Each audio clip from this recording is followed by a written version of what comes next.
Malaysia যাবো বলে সবকিছু ওকে করে চলে গেছি। ব্যাগেজ ট্যাগেজ তো তেমন কিছু নিয়েছে, হ্যান্ড ব্যাগে 3 দিনের সফর।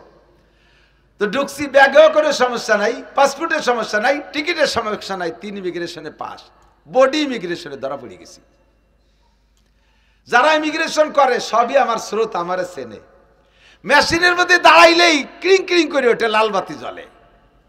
ওরা এক এক করে পকেট টুকায়, এদিক টুকায় সেদিক টুকায়, কোনো জায়গা কিছু পায় না। বেশি দূর তার হাত দিতে পারতেছে না, যতদূর হাত দেওয়া যায় সেদূর হাত দিয়ে একটু আছে, কোনো জায়গা কিছু পায় না। আবার মেশিনই ছাড়ে না, মেশিনই যতক্ষণ না ছাড়বে অতক্ষণ তো সামনে যাওয়া যাবে না, ছাড়বেই না। এখন আমারও লজ্জা লাগতেছে, 3 বার আমার আটকায় ফেলাইছে। সব কিছু ওকে, বডি ইমিগ্রেশনে ধরা পড়ে গেছে। তাই আমি সোনা খাই নিচ্ছি নাকি তা আল্লাহ জানে। এখন ওরা ধরতে না পাইরা এক মহিলা নিয়ে আইছে, ফেরেস্তা পাল্টাই দিছে। মহিলা ফেরেস্তা একটা নিয়ে আইছে। এ মহিলা আইসা কি জানি একটা মেশিন আমার দিকে এরকম ধরে একটা লাইট মারলো, টর্চ লাইটের মতো। ও মারি দেখা, হুজুর আপনার এই পকেটে একটা ছোট ডায়েরি আছে, দেখেন ওই ডায়েরির ডায়ালের মধ্যে দেখেন একখান ব্লেড আছে। ডায়েরির ডায়ালের মধ্যে একখান ব্লেড আছে। সত্যি খুলে দেয় যে ওর মধ্যে একখান ব্লেড। কবে জন্য কোন জায়গায় নখ কাটতে যে রাস্তাঘাটে ফেলাবো, অ্যাক্সিডেন্ট হবে, এই জন্য ওই ডায়ালের মধ্যে থুয়ে দিছি। আর তা সেই জায়গায় আজকে বডি ইমিগ্রেশনে ধরা পড়ে গেছে। আমি আশ্চর্য, উরি বাবা, এ মহিলা কত বড় বুজুর্গ, কিভাবে টের পারলো আমার এই মোবাইল ডায়েরির মধ্যে ব্লেড রয়েছে। আরে কুত্তই কুত্ত মারে, মারে না? এর জন্য কি কোন কুত্তর নামে আমাকে গোপালগঞ্জ কোর্টে মামলা আছে? বলতলির কুত্তরে 7 পাড়ের কুত্ত মারছে, জোড়া মার কেস হয়ে গেছে। সেই জায়গা এখন এই কুত্ত দাবড়ায় ধরতেছে পুলিশ, শুনছেন নি করে বাগে বাগে মারামারি করে, দুনিয়ায় তাদের বিচার নাই। গরুতে গরুতে মারামারি করে, দুনিয়ায় তাদের বিচার নাই। আখেরাতে তাদের বিচার আছে, আখেরাতে তাদের বিচার আছে। আখেরাতের বিচার কেন আছে বুঝে নেন? অবশ্যই আছে। কোরআনে বলে আল্লাহু আকবার, দুনিয়ায় 2টা কুত্তায় মারামারি করছে, একটা কুত্তার গায়ে শক্তি বেশি, আর একটা কুত্তার গায়ে শক্তি কম। শক্তিশালী কুত্তাটার হাতে দুর্বল কুত্তাটায় মার খাইছে, ঠিক না? দুর্বল কুত্তাটায় মার খেলো কেন? তার শক্তি কম, তাই তারে শক্তি কম দিয়েছে কে? আল্লাহ। তারে শক্তি কম দিয়ে কেন শক্তিশালীদের কাছে মার খালো? এর একটা বিচার যদি আল্লাহ না দেয়, তাহলে প্রাণী জগতের উপরে আল্লাহর ইনসাফ আর ন্যায় বিচার বাস্তবায়ন হয় না। দুনিয়ায় যেহেতু এর বিচার বিশ্লেষণের ব্যবস্থা আল্লাহ রাখে নাই, হাসরের মাঠে আল্লাহ বিচার করাবে। দুনিয়ায় যেই কুত্তাটা দুর্বল ছিল ওইটারে আখেরাতে শক্তিশালী বানায় দেবে, আর যেটা দুনিয়ায় শক্তিশালী ছিল ওইটারে দুর্বল বানাই দিয়া আল্লাহ বলবেন তোমার বিচার তুমি আদায় করে নাও। এবার 2টারে মারামারিতে লাগাই দেবে। দুর্বলটা শক্তিশালী হইয়া শক্তিশালীটা দুর্বল হওয়ার কারণে ওই জায়গা তারে মারতে মারতে মারতে মারতে যখন 2 জনের মারামারি দুনিয়ার হিসাব অনুযায়ী সমান সমান হয়ে যাবে, খুদার কুদরতি কম্পিউটার এটা হিসাব করে দেবে। সঙ্গে সঙ্গে এই কুত্তা 2টা অনাসে মাটির সাথে মিশে যাবে, একটা দোজকে যাবে, একটা ভেস্তে যাবে এমন না, ওই জান্নাতের হাসরের মাঠের মাটির সাথে তারা মিশে যাবে। আল্লাহু আকবার। জান্নাতীদেরকে দুনিয়ার এই দুনিয়া যত মানুষ হাসরের মাঠে যাবে, এক দলকে আল্লাহ জান্নাতে দিয়ে দেবে, আর এক দলকে জাহান্নামে দিয়ে দেবে। ফারিকুন ফিল জান্নাতে ওয়া ফারিকুন ফিস সাইর। জান্নাতীদেরকে জান্নাতে দেওয়ার পরে জাহান্নামীদেরকে জাহান্নামে দেওয়ার পরে মাঝখানে ফাঁকা জায়গায় আল্লাহ পাক একটা প্রাণী, দুম্বা সাইজের একটা প্রাণী ফেরেশতাদের মাধ্যমে জবাই করবে। জান্নাতীরা বলবে রব্বানা মা যাবাহতা বাইনা আইদিনা, আল্লাহ তুমি এটা কি জবাই করলে? আল্লাহ পাক বলবেন যাবাহতু মাউতাকুম, হে জান্নাতীরা তোমাদের মরণকে জবাই করে দিছি। আল্লাহ বুঝলাম না তরজমা কি, মরণ রে আবার জবাই করে কিভাবে? আল্লাহ কয় মরণ রে জবাই করছি মানে মরণ রে জবাই করে মেরে দিছি। লা তামুতুনা ফিহা ওয়া লা তাহয়াউন, এই জান্নাতের মধ্যে তোমাদের আর মউত নাই, তোমরা আর কোনোদিন মরবা না, তোমাদের মরণও নাই, তোমাদের হায়াতও নাই, তার মানে তোমরা কোনোদিন মরবা না। খালিদিনা ফিহা আবাদা, চিরকাল জান্নাতে থাকবা। এই বিশাল বিল্ডিং অনাদি অনন্তকাল ব্যবহার করবা। 80,000 খাদেম চিরকাল তোমার খেদমত করবে। এই 72 জন স্ত্রীর জীবন ভরে তুমি ব্যবহার করবা। জান্নাতের দুধ, মধু আর শরবত আর পানির নাহার তুমি অবিরাম ব্যবহার করবা। ওয়ালাকুম ফিহা মা তাশতাহি আনফুসুকুম ওয়ালাকুম ফিহা মা তাদউন। মুখে যা বলবা তাও পাবা, মনে যা ভাববা তাও পাবা। এইটা 50-60 হাজার কোটি বছর না, অসংখ্য বছর। যখন আপনার সামনে মরণকে জবাই করে দেবে আর বিশাল নিয়ামত ভান্ডার আপনার জন্য স্থায়ী বলে দলিল করে দেবে, খুশিতে সব জান্নাতীরা বলবে আলহামদুলিল্লাহি কদ ওয়াজাদনা মা ওয়াদানা রাব্বুনা হাক্কা। সমস্ত প্রশংসা ওই আল্লাহর, যে আল্লাহ যা ওয়াদা করেছে সম্পূর্ণ আমাদেরকে পুঙ্খানুপুঙ্খ দিয়েছে। জোরে বলেন না আলহামদুলিল্লাহ। হায়াত তাদের স্থায়ী, মরণকে মাইরা দিছে। ভালো করে মনে রাখবেন, এবার কাফের জাহান্নামী যারা, কাফের মুশরিক যারা, মুসলমান ছাড়া আর যত জাতি আছে সব জাতি জাহান্নামী। খোদার কসম সব জাতি জাহান্নামী। ওরাও দেখবে ওদের সামনেই প্রাণীটাকে জবাই করা হয়েছে। ওরা বলবে রব্বানা মা যাবাহতা বাইনা আইদিনা। আল্লাহ এটা কি জবাই করলে? আল্লাহ পাক বলবেন যাবাতু মাউতাকুম, তোমাদের মরণকে জবাই করে দিছি, তোমাদের কোনোদিন আর মরণ হবে না। এই জাহান্নামের ভিতরে ফি নারি জাহান্নামা খালিদিনা ফিহা আবাদা, অনাদি অনন্তকাল থাকবা। তখন জাহান্নামীরা চিল্লাইতে থাকবে, চিৎকার মারতে থাকবে। ইতিমধ্যে জান্নাত আর জাহান্নামের মাঝখানে ওই কুত্তা দুটেরে মারামারিতে লাগাই দেবে। মনে আছে? ওই কুত্তা দুটেরে মারামারিতে লাগাই দেবে। ষাঁড় যে দুটে মারামারি করে দুনিয়া হারজিত হয়েছিল, উল্টো করে ওখানে লাগাই দেবে। দুইটা বাঘে মারামারি করে একটা ঠকছিল, দুনিয়া একটা জিতছিল, ওই দুটেরে উল্টো করে আবার ওখানে লাগাই দেবে। এমন করে দুনিয়ায় যত প্রাণী মারামারি কইরা একে অপরকে দুনিয়ায় মারছে, আখিরাতে যে তাদেরকে ওখানে মারামারি লাগাই দেবে। সব প্রাণীগুলো মারামারি করতে করতে করতে করতে যখন বিচার সমান সমান হয়ে যাবে, তখন তারা মাটির সাথে মিশে যাবে। মাটির সাথে মিশে যাবে, জাহান্নামীরা দেখে তখন চিৎকার মেরে বলবে। সূরা নাবার শেষ আয়াত আল্লাহ পাক বলেন ওয়া ইয়াকুলুল কাফিরু ইয়া লাইতানি কুনতু তুরাবা। ওয়াকুলুল কাফিরু ইয়া লাইতানি কুনতু তুরাবা। জাহান্নামীরা, কাফেররা জাহান্নামের মধ্যে থেকে ওইটা দেখে বলবে আয় আমাদের কপাল পোড়া, আয় আমাদের বদনসিব। দুনিয়ায় যদি মানুষ হিসেবে না যে যদি এই শিয়াল কুত্ত হয়েও যাইতাম, মারামারি যা কিছু দুনিয়ায় করতাম, এই জায়গায় এখন মারামারি করতে করতে মাটি হয়ে যেতাম, আমাদের আর জাহান্নামের সাজা শাস্তি ভোগ করা লাগতো না।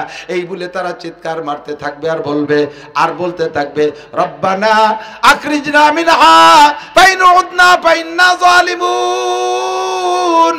আয় আল্লাহ, যে অন্যায় করে দুনিয়া থেকে আজকে স্থায়ীভাবে জাহান্নামী হয়েছি, মালিক তুমি আর একটা বার দুনিয়ায় পাঠাইয়া দাও, আর একটা বার দুনিয়ায় পাঠাইয়া দাও।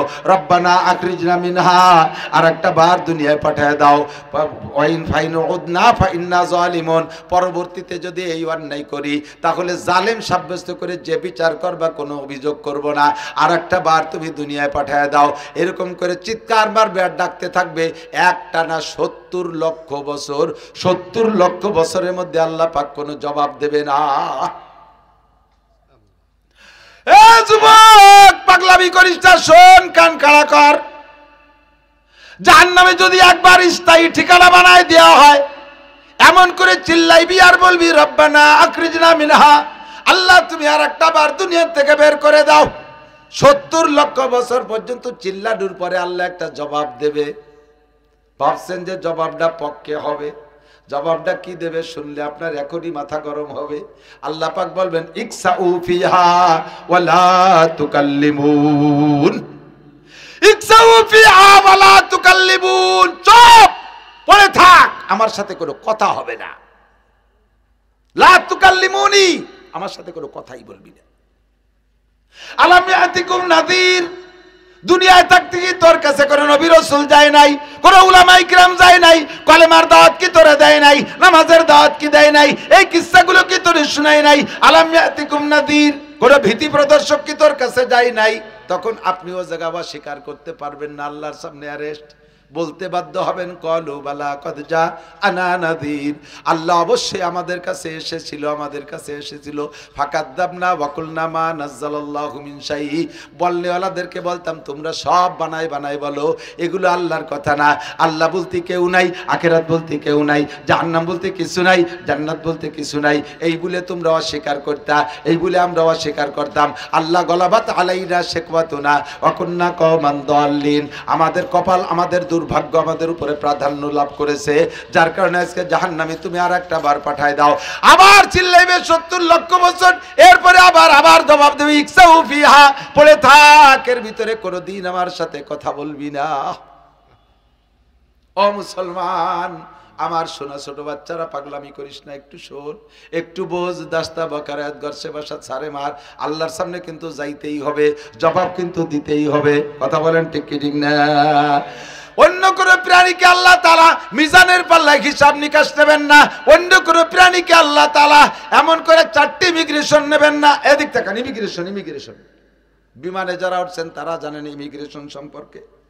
বিমানে উঠার আগে, এয়ারপোর্টে ঢোকার থেকে নিয়ে বিমানে উঠার আগে 4টে চেকপোস্ট আছে, তার নাম হলো ইমিগ্রেশন। 1 নম্বর ইমিগ্রেশনে যদি আপনি বিদেশে যাইতে চান তাহলে পাসপোর্ট ইমিগ্রেশন, আপনার পাসপোর্ট আছে কিনা, ঠিক আছে কিনা এটা দেখবে। 2 নম্বর ইমিগ্রেশন আপনার টিকিট ঠিক আছে কিনা। 3 নম্বর ইমিগ্রেশন আপনার মালামাল জানেছেন ওর মধ্যে অবৈধ কিছু আছে কিনা, লাগেজ ব্যাগেজ এইগুলো দেখবে। 4 নম্বর ইমিগ্রেশন আপনার বডি চেক হবে। অনেকে নাকি পেটের মধ্যে সোনা খাইয়ে এনে বাংলাদেশে এসে পায়খানা করে তাই বেঁচে। এই আকাম করছো কিনা পেটের মধ্যে, এই জন্য বডি ইমিগ্রেশন। আমি কয়েক বছর আগে এই আওয়ামী লীগের এই নির্বাচনের আগের নির্বাচনের সময় বাংলাদেশে ওয়াজ বন্ধ করে দিয়েছে, তো চিন্তা করলাম যে কয়দিন যখন সুযোগ পাইছি আর বিদেশের থেকে চান্স একটা পাইলাম মালয়েশিয়া যাওয়ার মাহফিলের দাওয়াতে। তো মালয়েশিয়া যাবো বলে সবকিছু ওকে করে চলে গেছি। ব্যাগেজ ট্যাগেজ তো তেমন কিছু নিয়েছে, হ্যান্ড ব্যাগে 3 দিনের সফর। তো ঢুকছি, ব্যাগেও কোনো সমস্যা নাই, পাসপোর্টের সমস্যা নাই, টিকিটের সমস্যা নাই, 3 ইমিগ্রেশনে পাস। বডি ইমিগ্রেশনে ধরা পড়ে গেছি। যারা ইমিগ্রেশন করে সবই আমার স্রোত, আমারে চেনে। মেশিনের মধ্যে দাঁড়াইলেই ক্রিং ক্রিং করে ওঠে, লাল বাতি জ্বলে। ওরা এক এক করে পকেট টুকায়, এদিক টুকায় সেদিক টুকায়, কোনো জায়গা কিছু পায় না। বেশি দূর তো হাত দিতে পারতেছে না, যতদূর হাত দেওয়া যায় সেদূর হাত দিয়ে একটু আছে, কোনো জায়গা কিছু পায় না। আবার মেশিনই ছাড়ে না, মেশিনই যতক্ষণ না ছাড়বে অতক্ষণ তো সামনে যাওয়া যাবে না, ছাড়বেই না। এখন আমারও লজ্জা লাগতেছে, 3 বার আমার আটকায় ফেলাইছে। সব কিছু ওকে, বডি ইমিগ্রেশনে ধরা পড়ে গেছে। তাই আমি সোনা খাই নিচ্ছি নাকি তা আল্লাহ জানে। এখন ওরা ধরতে না পাইরা এক মহিলা নিয়ে আইছে, ফেরেস্তা পাল্টাই দিছে। মহিলা ফেরেস্তা একটা নিয়ে আইছে। এ মহিলা আইসা কি জানি একটা মেশিন আমার দিকে এরকম ধরে একটা লাইট মারলো, টর্চ লাইটের মতো। ও মারি দেখা, হুজুর আপনার এই পকেটে একটা ছোট ডায়েরি আছে, দেখেন ওই ডায়েরির ডায়ালের মধ্যে দেখেন একখান ব্লেড আছে। ডায়েরির ডায়ালের মধ্যে একখান ব্লেড আছে। সত্যি খুলে দেয় যে ওর মধ্যে একখান ব্লেড। কবে জন্য কোন জায়গায় নখ কাটতে যে রাস্তাঘাটে ফেলাবো, অ্যাক্সিডেন্ট হবে, এই জন্য ওই ডায়ালের মধ্যে থুয়ে দিছি। আর তা সেই জায়গায় আজকে বডি ইমিগ্রেশনে ধরা পড়ে গেছে। আমি আশ্চর্য, উরি বাবা, এ মহিলা কত বড় বুজুর্গ, কিভাবে টের পারলো আমার এই মোবাইল ডায়েরির মধ্যে ব্লেড রয়েছে। মেশিনই ধরাই দিছে। দোস্ত, কিয়ামতের ময়দানে লা তাজুলু কদামা ইবনি আদমা ইয়াউমাল কিয়ামতি হাত্তা ইউসালানা 4টি ইমিগ্রেশন পাস করার আগ পর্যন্ত আপনাকে জান্নাতে ঢুকতে দেওয়া হবে না। 4টি ইমিগ্রেশন হবে আপনার। 1 নম্বরে আন উমরিহি ফিমা আপনা, গোটা জিন্দেগির হিসাব হবে তুমি কোথায় কি করেছো। 2 নম্বরে আমার প্রাণ প্রিয় বন্ধু যুবকরা মনে রাখবা, আন শাবাবিহি ফিমা আবলা, যৌবনকালটা কোথায় কিভাবে কাটাইছো একটু বলে যাও। যৌবনকালে যা সম্ভব বৃদ্ধকালে তা সম্ভব না। যৌবনকালে ইচ্ছা করলে বাইসাইকেল চালায় চরমুনায় যেতে পারবা। যৌবনকালে ইচ্ছা করলে বাইসাইকেল চালাইয়া তুমি ইস্তেমার ময়দানে 31শে জানুয়ারি, 1লা 2রা ফেব্রুয়ারি তুমি ইস্তেমায় যাইতে পারবা। যৌবনকালে ইচ্ছা করলে বাইসাইকেল চালায় কক্সবাজার কুয়াকাটা যাইয়া যা কাম কুকাম আছে সব করে আসতে পারবা। যৌবনকালে ইচ্ছা করলে রাতের পর রাত তুমি গান শুনতে পারো। হিন্দুদের দুর্গা পূজা, কালী পূজা, সরস্বতী পূজা, লক্ষ্মী পূজা উপভোগ করতে পারো। যৌবনকালে ইচ্ছা করলে রাতভর মদ গাঁজা আবা ফেন্সিডিল হিরোইন খাইতে পারো। যৌবনকালে ইচ্ছা করলে শীতের রাত্রে ঠান্ডা পানিতে গোসল কইরা তুমি দাঁড়িয়ে দাঁড়িয়ে ফজর পর্যন্ত নামাজও পড়তে পারো। বয়স হয়ে গেলে বৃদ্ধকালে ঠান্ডা পানি তো দূরের কথা, আরে গরম পানি দিয়েও জুবানাই দিল, এক হাত ধুয়ে সে হাত মুছাইয়া জ্যাকেটের মধ্যে ঢুকাইয়ে তারপরে আর এক হাত ধোয়ানো লাগে, নইলে বুড়োর প্যারালাইসিস শুরু হয়ে যায়, স্টক করে পড়ে যায়, থরথরাই কাঁপে, 3-4 ল্যাব দিয়ে ঠাইসে ধরে আগুন তাপ হাসার সাথে মিশে না ধরা পর্যন্ত ঘুম আসে না, গরম হয় না গা। এই হলো বুড়ো কালের সমস্যা। কথা কন না কেন? এক ওয়াক্তের নামাজে 3 প্রকারের নামাজ পড়তে 3 বার ওযু বানানো লাগে। প্রথম ওযু বানায় যে সুন্নত পড়ছে এর মধ্যে সুমো দিয়ে বেরোইছিল, না তা গেল না, কি হয়েছে? কাকা কয় পেশাব আইছে। বাইরে যে পেশাব করে যে ওযু বানায় আবার ফরজ নামাজ পড়ছে, আবার পট করে বেরোইছে, কি হয়েছে? কয় যে শেষ বইটাকে কি কিছু ছুটিয়ে গেল নাকি, টের পাচ্ছি না কিরম কিরম যেন ঠেকতেছে। বাইরে যে ওযু বানাইছে আবার 2 রাকাত সুন্নত। বুড়োকালে এক ওয়াক্তের 3 প্রকারের নামাজ পড়তে 3 বার ওযু করা লাগে। আর যৌবনকালে সকাল 9টায় গোসল করবা, 9টার গোসলের ওযু দিয়ে ইচ্ছা করলে ঈশার নামাজও পড়ে শুতে পারো, এমন সুস্থ বডির অধিকারী যুবক আছে না নাই? এই জন্য আল্লাহ পাক যৌবনকালের আলাদা হিসাব নেবে। আরে দরজবানি তওবা করদেন শিবায়ে পয়গম্বরিস ওয়াক্তে ফিরি গুরকে জালেম মিশাওয়াত পরহেজগার। যৌবনকালে ইবাদত করা নবীওয়ালা স্বভাব, সব নবীরা যৌবনকালে ইবাদত করেছে, কোন নবী যৌবনকালে অন্যায় করে নাই। কাজেই তুমি যদি যৌবনকালটাকে কন্ট্রোল করতে পারো, কিয়ামতে নবীদের সাথে জান্নাতে যাইবা। বুড়ো হয়ে গেলে রয়্যাল বেঙ্গল টাইগার পর্যন্ত মুরিদ হয়ে যায়, বাঘ পর্যন্ত ভালো হয়ে যায়। নিজে চোখে দেখে আসছি। একবার গেলাম শরণখোলা যাই 2 দিন মাহফিল, রাত্রে মাহফিল করছি, পরে রাত্রে মাহফিল একেবারে সুন্দরবনের গায়ে। চিন্তা করলাম যে এত কাছে আইছি যখন ফাও এমনি তো মানুষ পয়সা খরচ করে সুন্দরবন শিক্ষা সফরে আসে, আর আমার তার পয়সা লাগতেছে না, একটু ভিতরে ঢুকবো। তাগড়া 5-6 জনরে নিয়ে গেলাম যে চলে আর জঙ্গলের মধ্যেই যাব। ওরে গোনো জঙ্গল, সামনে 3 জন পিছনে 3 জন দিয়ে আমি মাঝে দাঁড়ালাম যে খাইলে ও গেটটা খাইয়ে তারপরে আমাকে মেনে। তারপরও আমি কদম বাড়াতে পারতেছি না। জঙ্গলের ভিতরে গেলে এই জায়গায় বসে টের পাবেন না, সুন্দরবনের ঘরেও জঙ্গল, হেতালি বাগানের ভিতরে যখন ঢুকবেন মনে হয় যেন কোন ফাঁক দিয়ে এসে ধরে। আর সে সময় হুশ থাকে না। আমি কই আমার মাঝে দে, তোরা আগে পাশে থাক। ওরা আবার ভয় দিয়ে দিল, কয় হুজুর বাগরে তো চেনেন না, ও আগা ভাষা বোঝে না, যেডারে টার্গেট করে মাঝের তো সেডারে নিতে পারে। আমি কই তালি যাব না। যদি ওরা চিন্তা করে যে এগুলো তো আগের তে দেখি নতুন ডারে ধরি, তাহলে তো আমার মারিয়ে যাবে। একদিন ঘুরে আসছি, ফিরে দিন আর এক জায়গায় যে আর এক রুটে যাব, ওই রুটে যাওয়ার সময় আল্লাহু আকবার, যে দেখি চার পারে ছোট্ট একটা খাল, চার দিয়া বাঁশের চার পারে উপার যে সুন্দরবন। চারের গোড়ায় গিয়ে দেখি চারের উপার মুরব্বী একজন বসা, এই পর্যন্ত হবে তো বড়, 7-8 হাত লম্বা। আল্লাহ বসে রয়েছে। আমি বললাম যে যা দেখবো বলে আইসি, দেখা হয়ে গেছে, আর উবার আমার যার কাজে নেই। ওরা কয় হুজুর চলেন যে। আমি কই যে গোড়ায় বসা দেশ দিয়া। কয় যে ওই বাঘটা আজ 1 সপ্তাহ ওই জায়গা নড়াচড়া নাই, বৃদ্ধ হয়ে গেছে। আগে লাভ দিলি সামনের দিক 22 হাত যেত, এখন লাভ দিতে যে কুন্দি মারি পিছ হয়ে যায় সেটুকু উঠতে পারে না।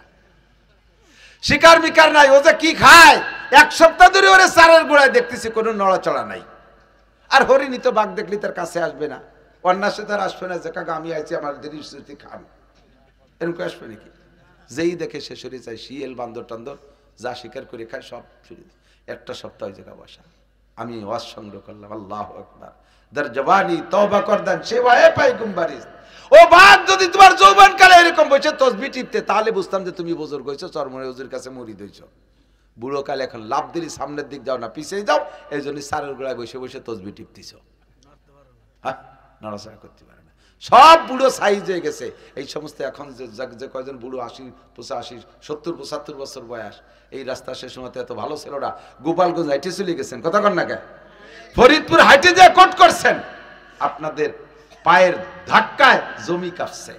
আর এখন সেই সব বুড়ো সিংহের মতো, ওই যে শেখ সাদি রহমতুল্লাহ কিসা, এক বুড়ি বসি রং ঘষি ঘষি কালো করছিল কেশ।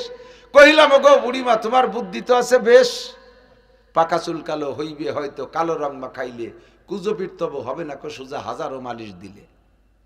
বুড়ি এবার জবাব দেয়, আল্লাহ সিংহের মতো শক্তি সাহস সব হয়ে গেছে গত, কোনো মতে আজ বেঁচে আছি ভাই খ্যাক শিয়ালের মতো।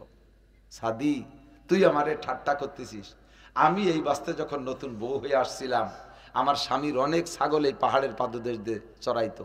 স্বামী কাজে চলে যেত, আমাকে এই ছাগল দেখার দায়িত্ব দিয়েছিল। মাঝে মাঝে বাঘে এসে আমার ছাগলের পালের মধ্যে আক্রমণ করত। একদিন একটা বাঘে এখান থেকে একটা ছাগল ধরে নিয়ে গেছে, আমি সেই মহিলারে সাদি, আমি দৌড়ে গিয়ে বাঘরে ধরে তার গলা চিপে ধরে আমার হাতের মধ্যে মেরে ফেলছিলাম, আর আমার ছাগল কাটিয়ে নিয়েছিলাম। বাঘের মুখের থেকে ছাগল কাড়া সিংহ ছাড়া কেউ পারে না। আমি সেই সিংহ মহিলা, সিংহের মতো শক্তি সাহস সব হয়ে গেছে গত, কোনো মতে আজ বেঁচে আছি ভাই খ্যাকশিয়ালের মতো। আজকে আমি খ্যাকশিয়ালের মতো পড়ে রয়েছি, নড়াচড়া নাই। কাজেই তোমার যৌবন কালটা ভেরি ভেরি ইম্পর্টেন্ট টাইম, এটাকে কাজে লাগাও। আন উমরিয়ান শাবাবি ফিমা আবলা। 2 নম্বর ইমিগ্রেশন। এ যুবক, কতবার দাড়ি কাটছো, কতটা তাড়িয়ার বিড়িয়ার মদ আর সিগারেট আর গাঁজা আর ইয়াবা খাইছো, রাতের কত ঘন্টা ফেসবুক আর ইউটিউবে ল্যাংটা ছবি দেখেছো, কত জায়গা প্রেম আলাপ করেছো, সব হিসাব তোমার দেয়া লাগবে। আজকে কি বার গেল? মঙ্গলবার। গত মঙ্গলবার সকালে কি খাইছো কেউ কইতে পারবা না। 99% মানুষ তাড়াতাড়ি বলতে পারবেন না গত মঙ্গলবারে সকালে কি খাইছেন। একটা সপ্তাহের হিসাব তুমি দিতে পারবা না। গোটা জিন্দেগির হিসাব কিভাবে দিবা, যৌবনকালের হিসাব কিভাবে দিবা, হিসাব দিতে পারবা না। মালিহি মিন আইনা ইকতাসাবা ফিমা আনফাকা।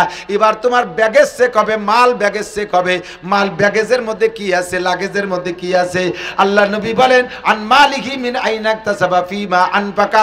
মাল কোত্থেকে কামাই করেছো, কোথায় খরচ করেছো, জবাব দিয়ে যাও। কোত্থেকে কামাই করেছো, কোথায় খরচ করেছো। হালাল ভাবে রক্ত পানি করে খরচ করেছো, ইনকাম করেছো, আবার খরচ করেছো হারাম ভাবে। সারা দিন ভরে ভ্যান চালাইয়া, এই ভাঙ্গা রাস্তায় দিয়ে ভ্যান চালাইয়া মাথার গাম পায়ে চলে গেছে। 500 টাকা কামাই করেছো, সপ্তাহে 535 টাকা কামাই করেছো।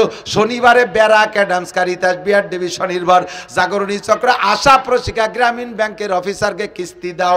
কামাই করছো হালাল ভাবে, আবার খরচ করতেছো তুমি সুদে দিনা পরিশোধে। এইটা তুমি অন্যায় করেছো। এই অন্যায় কেন করেছো জবাব দিয়ে যাও। কামাই করেছো হারাম ভাবে, চুরি করে আনছো, ডাকাতি করে আনছো, টোন মারছো, মন মারছো, রাস্তা মারছো, সরকারি মাল মারিয়ে দিয়ে কামাই কইরা বিরাট মসজিদেরটা বানাই দিছো, কাবা ঘরের গিলাপ দিয়ে দিছো। আল্লাহ কা এটাও তুমি অন্যায় করেছো। আমি তোমার এই হারাম টাকা দিয়ে মসজিদ মাদ্রাসা বানানোর প্রত্যাশী না। আমার মসজিদের জন্য আমি অনুমতি দিয়েছি। মসজিদে উসুদ আমার ওয়ে জমিন, আমার আখিরি নবীর উম্মতের জন্য সারাটা দুনিয়ারে মসজিদ বানাই দিছি। আলিশান বিল্ডিং লাগবে না। দুগলোর মধ্যেও যদি সিজদা দেয় তবুও তার নামাজ হইয়া যায়। তুই ঘুষ খাইয়ে টাকা দিয়ে কেন মসজিদ বানাইলি? সুদ খাওয়া টাকা দিয়ে কেন মসজিদ বানাইলি? চুরা টাকা দিয়ে কেন মসজিদ বানাইলি? কন্ট্রাক্টরি মাল মার দিয়ে সে জায়গা থেকে টাকা বাঁচায় কেন মসজিদ বানাইলি? মাদ্রাসায় কেন দান করলে? আমি তোর এই দানের প্রত্যাশী না। এটাও তুমি অন্যায় করেছো। আসো আমার সামনে জবাব দিয়ে যাও। 4 নম্বর ইমিগ্রেশন হবে। আর মাজা আমিলা বিমা আলিমা। এতক্ষণ পর্যন্ত উলামায়ে কেরামের কাছ থেকে যা শুনেছো, জিন্দেগিতে আমল করছো কতটুক কইয়া যাও। আমার নাসির শুরুতে অনেক মাসালা বলেছে, এই মাসালার পর আমল করছো কতটুক। যে কথাগুলো আগের হুজুর পরের হুজুর বলছে জানতে কিছুই বাকি নাই, হারাম হালাল জানতে বাকি নাই, আমল করছো কতটুক বলে যাও। এই 4 নম্বর ইমিগ্রেশন কমপ্লিট হওয়ার আগ পর্যন্ত জান্নাতে যাইতে পারবেন না। বন্ধুরে, এই হিসাবটা হবে শুধু জিন আর ইনসান। কাদের কথা কয় না? কাদের? জিন আর ইনসান, এই 2 জাতির হবে। কেন? এই কেন নেই 2-4 কথা কষ্ট হচ্ছে কেন জিজ্ঞাসা হবে। 2 জাতির ফেরেশতাদের কোনো হিসাব নেই, ফেরেশতাদের কোনো ইমিগ্রেশন নাই, বাঘবাল্লুকির নাই। তাদেরটা তো বলি আসলাম বিচার কিভাবে হবে, ওটা ওইভাবে সাফ হয়ে যাবে। 2 জাতিকে আল্লাহ তাআলা হিসাবের কাঠগড়ায় দাঁড়াবেন। আল্লাহ পাক বলেন ওয়ালাকাদ যারা আয়ামাত দিক ওয়ালাকাদ যারানা লি জাহান্নামা কাসীরাম মিনাল জিন্নি ওয়াল ইনস। বিশাল জাহান্নাম বানাইছি, আর এই জাহান্নামকে ভরার জন্য জিন আর ইনসানদের থেকে বিরাট একটা বাহিনী আমি তৈরি করে রাখছি। অর্থাৎ জিন আর ইনসানদের বিরাট একটা বাহিনীর জন্য আমি জাহান্নাম তৈরি করে রাখছি। ওর ভিতরে জিন আর ইনসান যাবে, আর কেউ যাবে না। কাসীরাম মিনাল জিন্নি ওয়াল ইনস। জিন আর ইনসান কেন যাবে? কেন যাবে? কয় জিন আর ইনসানকে আমি 2টা জিনিস দিয়েছি, এইটা অন্য কাউকে দেই নাই, এইটা অন্য কাউকে দেয় আমার দিক, অন্য কেউ এই 2টা জিনিস দেই নাই। 1 নম্বরে জিন আর ইনসানকে আমি পূর্ণ স্বাধীনতা দিয়েছি, যেই স্বাধীনতা অন্য কোন প্রাণীকে দেই নাই। কি দেশে কথা কয় না? বুঝতেছেন না? স্বাধীনতা। 1 নম্বরে স্বাধীনতা দিয়েছি, অন্য কেউরে দেই নাই। 2 নম্বরে পূর্ণ জ্ঞান দিয়েছি, এই জ্ঞানও অন্য কেউরে দেই নাই। হাতির এত বড় মাথা, 1 মণ গিলু তার মাথার মধ্যে, কিন্তু তার এই গিলু দিয়ে সে বুদ্ধি খাটাইয়া একটা সুইও বানাতে পারে না। কথা কয় না? জিব্রাইলের এত ক্ষমতা 104 খানা আসমানি কিতাব জানে, জিব্রাইল মোবাইল বানাতে পারে না। মিকাইল আলাইহিস সালাতু ওয়াস সালাম মেঘ চালায় দুনিয়া বইরা, কিন্তু মাইক্রোফোন বানাতে পারে না, কম্পিউটার বানাতে পারে না। একটা ফেরেশতা আমাদের প্রয়োজনীয় প্রযুক্তির কিছুই বানাইতে পারে না। আল্লাহ তাআলা তাদেরকে এই মেধা দেয় নাই। আল্লাহু আকবার। ফেরেশতাদেরকে পর্যন্ত আল্লাহ স্বাধীনতা দেয় নাই। ও দোস্ত, এত বড় বাঘ, যেই বাঘের কিচ্ছা শুনাইলাম, রয়্যাল বেঙ্গল টাইগার, এই বাঘটা যদি একটা বাঘ যদি গোপালগঞ্জ আসছে বলে খবর পান, এই সুন্দরবনের একটা বাঘ গোপালগঞ্জ ওই পাটগাতি ব্রিজ পার হয়ে পার চলে আইছে, এ খবর শুনলি এ জায়গায় একজনও থাকবেন? অথচ এক বাঘে কি আমাকে এই গোপালগঞ্জের 7-8 লাখ মানুষ খাই পারবে? প্রত্যেকের মনে হবে যে বাঘ আমারই ধরবে, ঠিক না? এত বড় বাঘ, ভয়ানক বাঘ, তারও স্বাধীনতা নাই। দেখেন চিড়িয়াখানায় যে দেখেন মানুষে তারে দরিয়ে জেলখানায় আটকায় দিয়েছে, চিড়িয়াখানায় এতে কাপে বসাই দিয়েছে, ওখানে বসে বসে রোজা থাকে। মানুষে দিলি কিছু খায়, না দিলি না খায়, আল্লাহ বিল্লে করে তসবিহ তাহলিল টেপে, তার স্বাধীনতা শেষ। সুন্দরবনের মধ্যে যে চিড়িয়াখানার মধ্যে যে দেখেন 8টা-10টা সিংহ আছে, বনের রাজা সিংহ, তারে তার স্বাধীনতা শেষ করে দিয়েছে, জেলখানার মধ্যে আটকায় দিয়েছে, বসে বসে আল্লাহ বিল্লে করে। অত বড় হাতিটা চিড়িয়াখানার মধ্যে গিয়ে দেখলাম তার স্বাধীনতা শেষ। 4 হাত পায়ে শিকল যে বাঁধে থুইছে, তার নিজের বাচ্চারও সে নিজে তত্ত্বাবধান করতে পারছে না, তারও স্বাধীনতা শেষ। 22 লাখ টাকা দামে একটা ষাঁড় বিক্রি হয়েছে গাবতলির হাটে, 2 টন 50 মণ ওজন তার গায়ে, 50 মণ গোস্ত হয়েছে সেই ষাঁড়টার গায়ে। এত বড় ষাঁড়টারও স্বাধীনতা নাই। জেকের খেতে যাইয়া ফসল খাওয়ার অধিকার তার নাই। অন্যকের ফসল খেতের মধ্যে গেলে কেড়াল দেবাড়ই তার মুখ ভেঙে ফেলাই দেবে, নাক ফাটায় ফেলাই দেবে। তোর মাতুব বাড়ি আছে, তোর মালিকের জমিতে, জমিতে আল্লাদ আছে, আমার জমির ফসল তোরে খাতি দেব না। গরুটারও স্বাধীনতা নাই। কথা কন্টি ঠিক না? কিন্তু মানুষের স্বাধীনতা আছে না নাই? তোমার মনে চাইলে মসজিদে যাবা, মনে চাইলে মন্দিরে যাবা, মনে চাইলে মাদ্রাসায় যাবা, মনে চাইলে স্কুলে যাবা। তুমি মাদ্রাসায় যাওয়ার সময় পালকি পাঠাই দিয়ে আনবো না, স্কুলে যাওয়ার সময় ঠ্যাং ভেঙে দেবো না, মসজিদে আসার জন্য গাড়ি পাঠায় দেবো না, মন্দিরে যাওয়ার সময় তোমার ঠ্যাং ভেঙে দেবো না। ইচ্ছে করলে বিয়ে করবা, বিয়ের টাকা আমি আল্লাহ দেবো না। আবার ইচ্ছে করলে জেনা করবা, সে সময় তোমার জুতো দিয়ে পিটেবো না। তুমি মনে চাইলে মধু খাইবা, দুধ খাইবা, শরবত খাইবা, পান খাইবা, পানি খাইবা, এর জন্য আমি আল্লাহ নিজে হাতে গিলাস ভরে তোমারে ধরাই দেব না, ওটাও তুমি সংগ্রহ করে খাবা। আবার মনে চাইলে মদ গাঁজা বা ফেন্সিডিল খাবা, সে সময় তোমার মুখখান্ডে প্যারালাইসিস করে দেব না। তোমার মনে চাইলে তুমি কোরআন শরীফ পড়তে পারো, আবার মনে চাইলে তুমি অন্য কিছু গান বাজনা গাইতে পারো, গান গাওয়ার সময় তোমার মুখখান্ডে প্যারালাইসিস করে দেব না।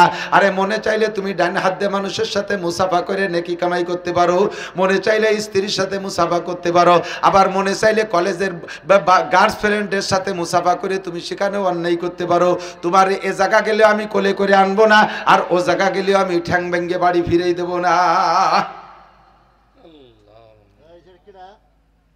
উভয় দিকের স্বাধীনতা আছে না নাই? উভয় দিকের স্বাধীনতা আছে না নাই? আর পরিপূর্ণ জ্ঞানও কেউ যা বানাতে পারে না, মানুষে তাই পারে। একটু বিলের মাথার মতো একটা মাথা, এর মধ্যে পটাখানি গিলু, ওরে বুদ্ধির বুদ্ধি, সুবহানাল্লাহ। এই যে রকেট বানাইয়া সেই মঙ্গল গ্রহে গেছে, এই বুদ্ধি দিয়ে রকেট বানাইয়া চাঁদে যায়, এই বুদ্ধি দিয়ে রকেট বানায় মধ্যাকর্ষণ স্টেশন বানায়, সেই জায়গা জমি কিনাবে শহরে 6 মাইল মাটির নিচে কি আছে, 1 মুঠ মাটি ধরে না শুয়ে কয়ে দিতে পারে। এত বুদ্ধি তোমারে দিছি, এত বুদ্ধি তোমারে দিছি, যা অন্য কেউরে দেই নেই।